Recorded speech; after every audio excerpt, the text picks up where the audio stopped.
Oke, halo. Di sini saya Pandey Budosnya Putra bersama Ibu Turangga Aditya Putra. Kami akan menemukan proyek IoT kami yaitu Smart Trustbin. Baik, pertama-tama saya akan memberitahu komponen apa saja yang saya gunakan pada proyek kali ini. Yang pertama terdapat sensor ultrasonik sebanyak 2 buah di depan untuk mendeteksi kehadiran dan satu di dalam untuk mendeteksi isi sampah. Kemudian terdapat satu servo untuk membuka otomatis daripada tutup bak sampah ini. Lanjut yaitu bagian mesinnya, yaitu ada Node MCU sebanyak 2 buah. Yang pertama di sini digunakan untuk sensor ultrasonik yang di bagian luar, di mana di bagian luar ini akan mendeteksi kehadiran, dan untuk yang lagi satu itu untuk sensor ultrasonik yang di dalam.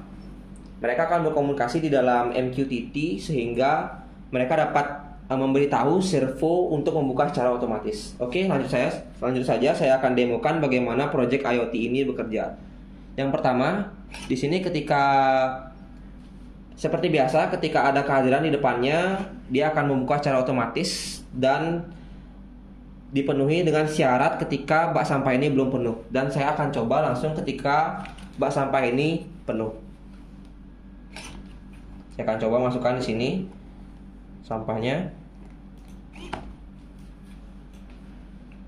Oke, di sini akan ditunggu beberapa saat untuk sensornya membaca apakah isi bak sampah sudah penuh. Nah, ketika sensor sudah mengetahui dan sudah mengupdate database di MQTT bahwa isi tempat sampah penuh, dia tidak akan bisa terbuka. Dan itu akan secara otomatis dikirimkan ke Telegram untuk memberitahu petugas sampah agar segera mengosongkan isi tempat sampahnya. Oke, sekian dari saya. Baik, saya akan melanjutkan penjelasan dari Pande yaitu tentang source code-nya.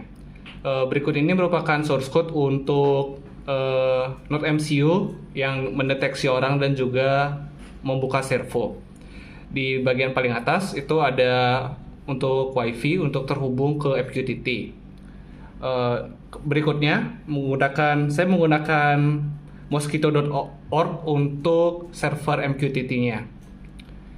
Next ada konfigurasi pin untuk servo pin dan juga sensor ultrasoniknya. Lalu di sini saya set untuk interval sensornya itu mengecek setiap 1 detik. Di sini ada variabel lasisi sampah berisi berapa terakhir isi sampah yang ada di dalam. Dan variabel-variabel lainnya seperti apakah servo terbuka, terus apakah servo berapa kali terbuka, dan berapa lama servo tetap terbuka.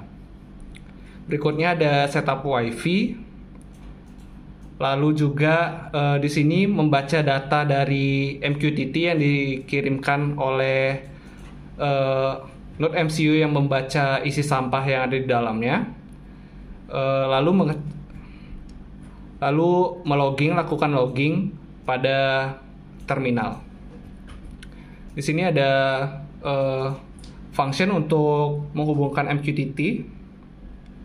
Lalu di sini setupnya, servo untuk posisi awal servo akan di set ke 0 degree.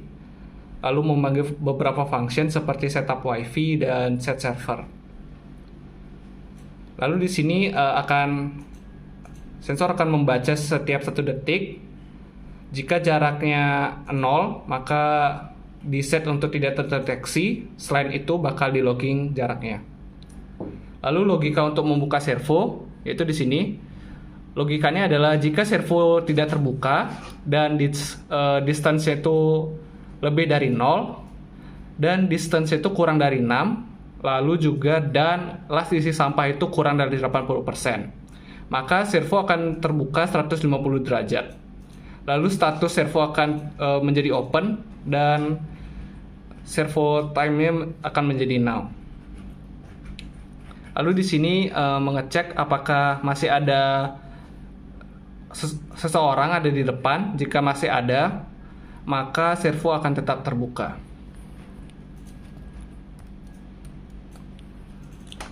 Berikutnya merupakan source code untuk sensor Node MCU yang berada di dalam bank sampahnya. Sama tadi ada setup WiFi, lalu di sini ada Telegram untuk memberikan notifikasi ke Telegram. Lalu ada MQTT juga sama.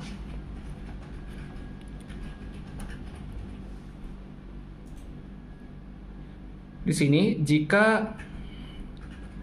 sini adalah logika untuk memberikan presentase bagi MQTT-nya.